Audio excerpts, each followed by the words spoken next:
창세기 거의 3분의 1을 차지하고 있는 이야기는 바로 요셉의 이야기입니다.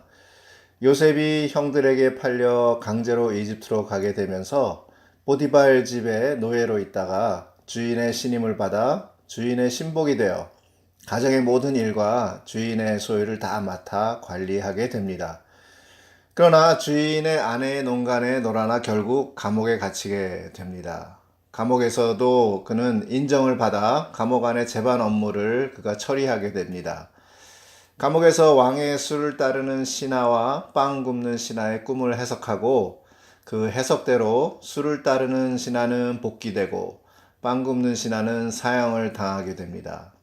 그리고 요셉은 모두의 기억에서 사라지는 듯 했습니다. 하지만 바로 왕이 심상치 않은 꿈을 꾸면서 요셉은 왕의 꿈을 해석하게 됩니다. 7년의 풍년 뒤에 따라올 7년의 대가뭄을 예언하면서 왕은 요셉을 왕 다음의 자리인 총리에 임명을 하게 됩니다. 30세의 총리가 된 요셉은 이집트 전역을 순회하면서 14년의 계획을 세우게 됩니다. 우선 첫 7년 동안 있을 대풍년의 기간 동안 각 성에 창고를 건축하여 성 주변에서 난 곡식은 그 성에 저장하도록 하였습니다. 성경에는 이와 같이 요셉이 거두어 저장한 곡식이 바다의 모래처럼 많아 비축량을 계산할 수가 없었다고 창세기 41장 49절에 기록하고 있습니다. 이제 풍년이 지나고 7년 가뭄이 시작되면서 온 땅에 기근이 심했습니다. 이집트와 가나안 사람들은 굶주림으로 쇠약해 가고 있었습니다. 그들은 모두 각 성에 저장해 놓은 곡식들을 사서 가족들의 생계를 이어가기 시작합니다. 그리고 요셉은 곡식을 팔아 이집트와 가나안 땅에 있는 돈을 모조리 거두어 바로의 궁전으로 가져왔다고 창세기 47장 14절에 기록되어 있습니다. 이집트와 가나안 땅에 돈이 다 없어지자 요셉은 말과 양과 소와 나귀 곧 그들의 모든 짐승을 받고 대신 그들에게 양식을 공급했습니다. 돈과 짐승이 다 나라의 재산이 되자 그들은 자신들의 토지를 팔아 양식을 구합니다. 그리고 요셉은 이집트의 모든 토지를 사서 바로에게 바칩니다. 그래서 모든 땅이 바로의 소유가 됩니다. 모든 토지를 판 백성들은 결국 자기 자신들을 팔아 바로의 노예가 되면서 양식을 받게 됩니다. 결국 이집트의 모든 돈, 짐승, 토지, 백성들까지 바로의 소유가 됩니다. 그 후 요셉은 백성에게 이렇게 말합니다. 이제 내가 왕을 위하여 여러분의 몸과 토지를 샀습니다. 여기 종자가 있으니 여러분이 땅에 뿌리십시오. 그러나 수확의 5분의 1은 왕에게 바쳐야 합니다. 여러분은 그 나머지를 가지고 종자로도 쓰고 여러분과 가족이 먹을 식량으로도 쓰십시오. 하자 그들이 이렇게 대답하였다. 총리께서 우리를 살리셨습니다. 우리가 총리의 은혜를 입었으니 왕의 종이 되겠습니다. 이렇게 해서 요셉은 수확의 5분의 1을 왕에게 상납하는 것을 이집트의 토지법으로 정했는데 이 법은 오늘날까지도 시행되고 있다고 창세기 48장 23절에서 26절까지 기록하고 있습니다. 여러분, 요셉은 유대인입니다. 아무리 바로 왕이 그를 총리로 임명했다고 해도 사람들은 선뜻 그의 말을 따르지 않았을 것입니다. 물론 겉으로는 순종하는 척 했을지 모르지만 그들의 마음까지 그의 말에 전적으로 순종하지는 않았을 것입니다. 하지만 백성들이 그들의 돈과 짐승과 토지와 자신의 몸까지 다 바치고 난 다음에 그들은 우리가 총리의 은혜를 입었으니 왕의 종이 되겠습니다 라고 고백하게 됩니다. 여기서 우리는 우리의 마음이 어떻게 작용하는지 알 수 있습니다. 아직 내가 무엇인가를 갖고 있을 때 우리는 다른 사람의 말을 듣지 않습니다. 왜냐하면 양식이 떨어지면 갖고 있는 돈을 주고 사서 먹으면 되기 때문입니다. 돈이 다 떨어졌지만 아직 짐승들을 갖고 있기 때문에 다른 사람들에게 아쉬운 말을 하지 않아도 되고 그들의 말을 듣지 않아도 됩니다.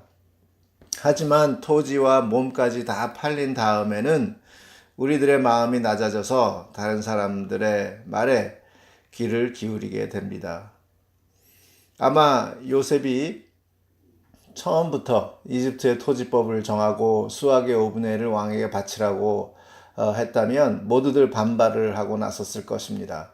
다 내 것인데 왜 내가 그중 5분의 1을 나라에 바쳐야 하냐고 반대 농성을 벌였을 것입니다. 하지만 내 것이 하나도 없는데 나라에서 땅을 주고 뿌릴 씨를 주면서 토지법을 정하고 수학의 5분의 1을 바치라고 하니까 백성들은 오히려 은혜를 입은 것에 감사하며 순종하게 된 것입니다. 우리들의 마음도 마찬가지입니다. 아직 내 것이 남아있으면 우리는 다른 사람들의 말을 듣는 것이 쉽지 않습니다. 하지만 내 것이 하나도 남지 않으면 우리들의 마음은 낮아지고 비로소 사람들의 말이 들리는 것입니다. 성경에서 요셉은 예수님의 예표입니다. 예수님께서는 오늘도 우리들에게 꾸준히 말씀하고 계십니다. 그런데 우리는 잘 듣지 않습니다. 어느 정도 듣는 것 같다가도 결정적인 순간에 놓칩니다. 예수님의 말씀은 전적으로 들어야 하는데 부분적으로 듣기 때문에 온전한 능력이 나타나지 않습니다. 여러분, 물이 컵에 반쯤 채워져 있을 때 그 컵을 물로 채우려면 간단히 나머지 반에 물을 더 부어 넣으면 됩니다. 그러나 그 컵을 공기로 채우려면 담겨 있는 물을 버려야 합니다. 우리의 마음도 마찬가지입니다.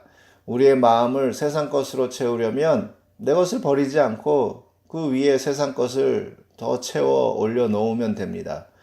그러나 내 마음을 예수님의 마음으로 채우려면 내 것을 다 버려야 합니다. 내 것이 하나도 없을 때 우리는 비로소 예수님의 마음을 온전히 받아들입니다. 우리는 오랜 세월 동안 내 생각과 내 방법과 내 경험으로 인생을 살아왔습니다. 거기에는 일상적인 삶뿐만 아니라 영적인 삶도 포함되어 있습니다. 내 생각, 내 방법, 내 경험으로 신앙생활을 합니다. 하지만 예수님 생각, 성경적 방법으로 신앙생활을 하려면 우리는 내 것을 모두 버려야 합니다. 그렇지 않으면 내 것과 예수님 것이 혼합되어 더 큰 혼돈을 초래합니다. 내 것을 버린다는 것이 쉽지는 않습니다. 그래서 하나님께서는 우리에게 가뭄을 허락하십니다. 내가 갖고 있는 모든 재산과 방법을 동원해도 끝내 다 망해서 더 이상 내 것을 주장하지 못하게 만듭니다. 왜냐하면 그 정도로 우리들의 마음이 완악하기 때문입니다. 그렇게 나의 모든 것을 잃어버렸을 때 우리는 비로소 하나님 앞에 낮은 마음으로 나와 예수님의 말씀을 듣게 되는 것입니다. 제 아내는 한국에서 믿지 않는 가정에서 태어났고 성장하면서 사회생활도 남부럽지 않게 잘하고 있었습니다. 그러다가 미국으로 시집을 왔습니다. 호롤단신으로 가족, 친구, 직장을 다 내려놓고 미국으로 왔습니다. 결혼을 했는데 시집에서 대우를 받기는커녕 호된 시집살이를 했습니다. 물론 한 집에 함께 살지는 않았지만 만날 때마다 아직 미국 생활에 익숙하지 않은 상태인데도 여러 가지로 지적을 받으면서 가정교육을 어떻게 받았길래 이러는 등 많은 구박을 시부모부터 받았습니다.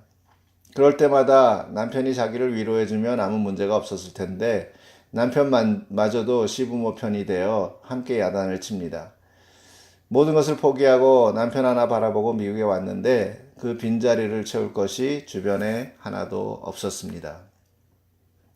말도 안 통하는 미국 생활에서 시부모 사랑을 받지 못하면 남편의 사랑이라도 받아야 할 텐데 남편을 일 갔다 오면 술만 마시고 놀러 다니고 거기다가 시부모 말을 잘 들으라고 야단까지 칩니다. 그러면서 일요일에는 빠지지 않고 교회에 나갑니다. 교회에서 각종 모임의 리더로 봉사도 잘합니다. 그런 남편의 모습을 보면서 교회 다니는 것이 얼마나 형식적인 것이라고 생각했겠습니까?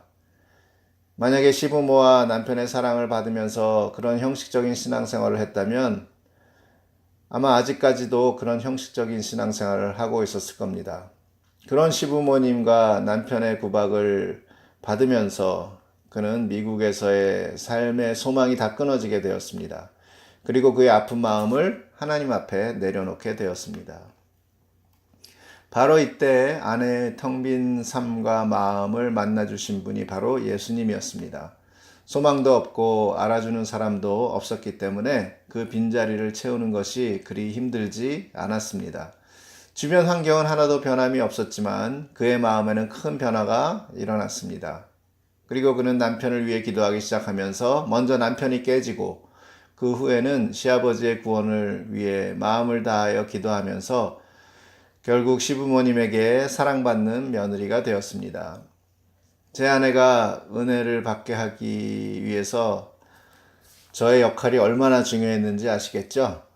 믿지 않는 가정에서 태어나 미국에 와서 예수님을 만난 제 아내는 믿는 가정에서 태어나 평생 교회를 다니던 저보다 먼저 예수님을 만나고 하나님의 은혜를 체험했습니다. 신앙은 내가 얼마나 오래 믿었느냐가 아니라 내가 언제 내 것을 다 버리고 예수님을 만났는가에 달려 있습니다. 우리들의 마음에 소망이 사라지고 나의 모든 것을 포기하면 하나님의 말씀을 온전히 받아들이는 것이 너무 쉬워집니다. 문제는 우리들의 마음에 내 것으로 꽉 차 있기 때문에 하나님의 말씀을 받아들이는 것이 그렇게 힘든 것입니다. 그래서 우리는 날마다 나를 비우는 훈련을 해야 하는 것입니다.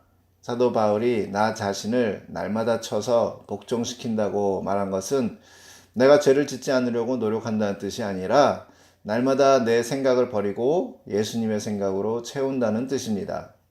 컵을 물로 채우려면 계속 물을 부으면 되지만 공기로 채우려면 물을 버려야 되듯이 나를 내 생각, 내 방법으로 채우려면 나를 비울 필요 없이 계속 채워나가면 되지만 나를 예수님으로 채우려면 나를 날마다 비워야 하는 것입니다. 오늘 말씀에서 사도 바울은 자신이 이 모든 것을 이미 얻은 것이 아니라고 2번이나 반복해서 말합니다. 우리는 이미 얻었다고 생각하는 것들을 내려놓아야 합니다. 이미 얻었다고 생각하는 것들이 바로 내 생각, 내 마음, 내 방법이기 때문입니다. 우리는 과거의 경험에 의해서 현재 문제들을 해결하려는 경향이 있습니다. 과거에 실패했다면 다시는 그 방법을 사용하지 않습니다. 반면에 과거에 성공한 경험이 있으면 그것을 고집하면서 다른 방법은 거들떠보지도 않습니다. 제가 처음으로 담임 목사로 부임한 교회에서 교인들에게 여러 가지 사역에 대해 나눈 적이 있습니다. 그 교회는 20년이 된 교회였는데 이런저런 사역 이야기를 하니까 과거에 이런 것들 다 해봤는데 그렇게 효과가 없었으니 할 필요 없다고 말하는 것이었습니다. 아직도 과거의 경험에 묶여 있는 것을 보면서 제가 하나님의 때에 대해서 설명했던 기억이 납니다. 하나님은 바로 오늘 우리들과 함께 하시면서 바로 오늘 역사하시는 분이십니다. 우리의 믿음은 오늘도 하나님께서 일하고 계신다는 것을 믿는 것입니다. 과거의 방법대로가 아니라 오늘 새로운 일을 이루어 가시는 하나님을 믿는 것입니다. 믿음은 내가 열심히 하면 하나님께서 내가 하는 일을 도와주신다는 것을 믿는 것이 아닙니다. 오히려 하나님은 내가 열심히 하면 열심히 하도록 내버려 두십니다. 다 망해서 하나님께 돌아올 때까지 내버려 두십니다. 돌아온 탕자의 이야기를 생각해 보십시오. 둘째 아들이 아버지의 재산을 갖고 떠나서 자기 방식대로 살면서 재산을 낭비하고 있을 때 아버지는 가만히 놔두었습니다.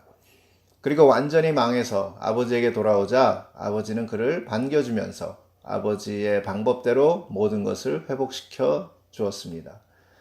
아버지의 재산을 모두 탕진하고 돌아온 아들을 그렇게 기쁘게 반겨주는 그 아버지를 그의 형은 못마땅하게 생각했습니다.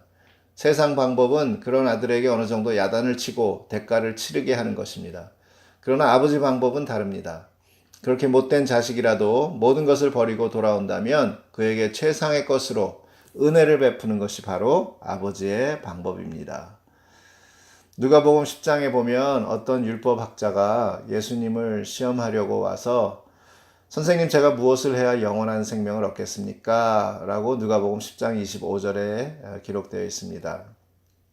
그때 예수님께서 율법에 무엇이라고 쓰여 있으며 너는 어떻게 알고 있느냐? 라고 26절에 묻습니다. 물론 그는 내 마음을 다하고 정성을 다하고 힘을 다하고 뜻을 다하여 주 너의 하나님을 사랑하라. 그리고 내 이웃을 내 몸과 같이 사랑하라. 라고 적혀 있다고 27절에 대답합니다. 그 율법학자는 율법에 어떻게 쓰여 있는지 정확히 알고 있었습니다. 그런데 예수님께서는 율법에 무엇이라고 쓰여 있으며 너는 어떻게 알고 있느냐고 물으셨습니다. 율법에 어떻게 쓰였는지 아는 것과 그것을 자신이 어떻게 알고 있느냐는 또 다른 문제입니다. 우리는 성경을 읽는 것도 중요하지만 그 성경에서 말하고 있는 하나님의 마음을 이해하는 것이 더욱 중요합니다. 예를 들어 요한복음 8장에 나오는 가늠한 여자의 이야기를 읽으면서 대부분의 사람들이 자신이 군중들이라고 생각하고 자기는 죄인들을 비판하지 말고 그들에게 돌을 던지지 말아야겠다고 다짐합니다. 예수님도 용서하셨으니까 나도 죄인들을 용서해야겠다고 생각합니다. 자신을 그 가늠한 여자로서 예수님의 은혜로 죄사함을 받아야 된다고 생각하는 사람은 그리 많지 않습니다. 또한 누가복음 10장에 나오는 선한 사마리아인 이야기를 읽으면서 자신이 선한 사마리아인이 되어 강도 만나 죽어가는 사람을 만나게 되면 자신의 재산을 다 털어서라도 그들을 도와줘야겠다고 생각을 합니다. 근데 자신이 바로 그 강도 만나 거의 죽게 되어 선한 사마리아인 곧 예수님의 도움을 받아 고침을 받아야 된다고 생각하는 사람은 그리 많지 않습니다. 우리는 성경을 읽으면서 나의 위치를 정확히 알아야 합니다. 가늠한 여자가 바로 나인 것이 발견되어지고 강도 만나 죽어가는 사람이 바로 나인 것이 발견되어져야 비로소 주님의 은혜를 구하게 되는 것입니다. 우리는 우리 자신을 예수님의 자리에 갖다 놓으려는 경향이 있습니다. 가늠한 여자의 이야기에서도 내가 예수님이 되어 그 죄진 여자를 용서해야겠다고 생각하고 선한 사마리아인 이야기에서도 내가 예수님이 되어 강도 만나 죽어가는 사람을 열심히 도와야겠다고 생각합니다. 앞으로 내가 잘해야지 하고 결심하는 순간 말씀과 나는 상관이 없어집니다. 내가 잘해야겠다고 생각하는 것은 바로 사탄이 넣어준 생각입니다. 이것은 하와가 선악을 알게 하는 나무의 열매를 따먹으면서 하나님과 같이 눈이 밝아지겠다는 생각을 하게 된 것과 동일한 생각입니다. 바로 사탄이 그에게 넣어준 생각입니다.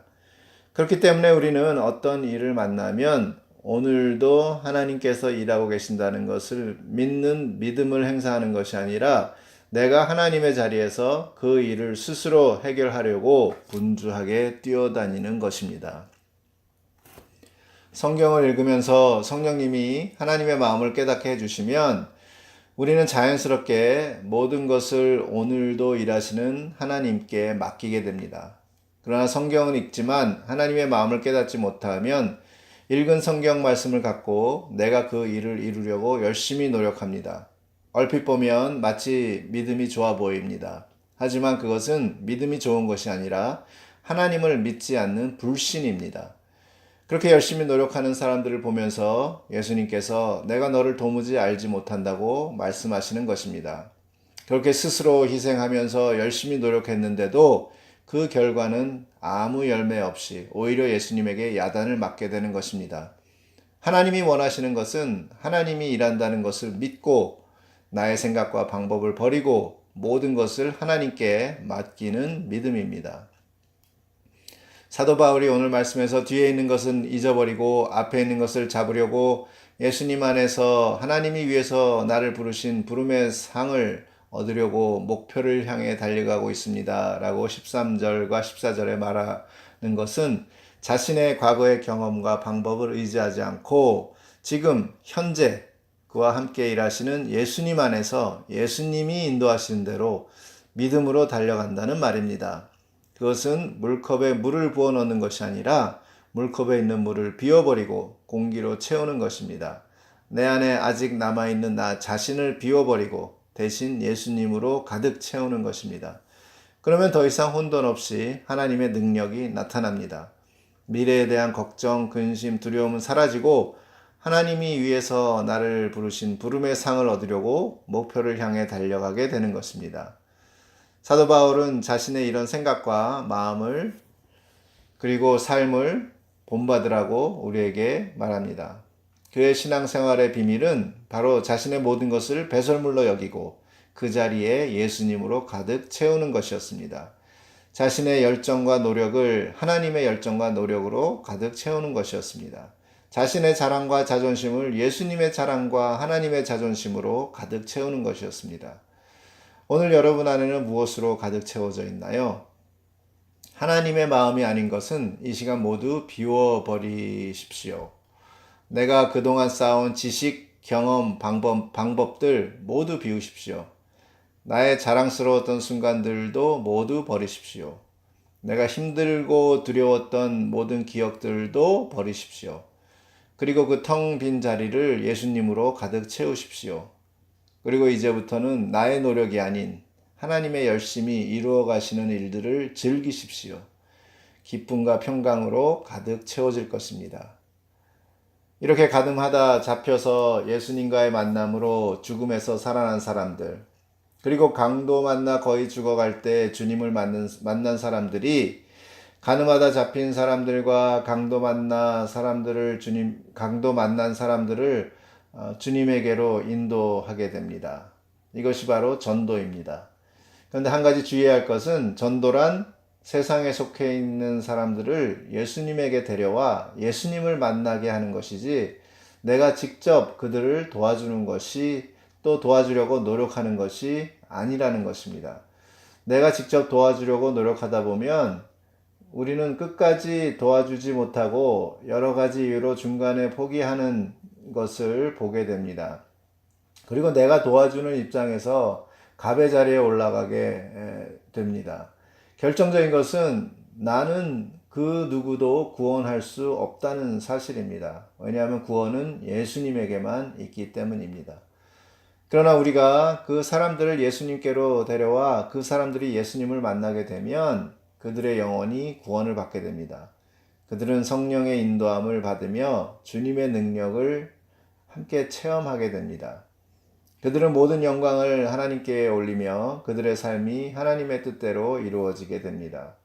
예수님께서는 수고하고 무거운 짐진 자들에게 다 내게로 오라고 오늘도 말씀하십니다.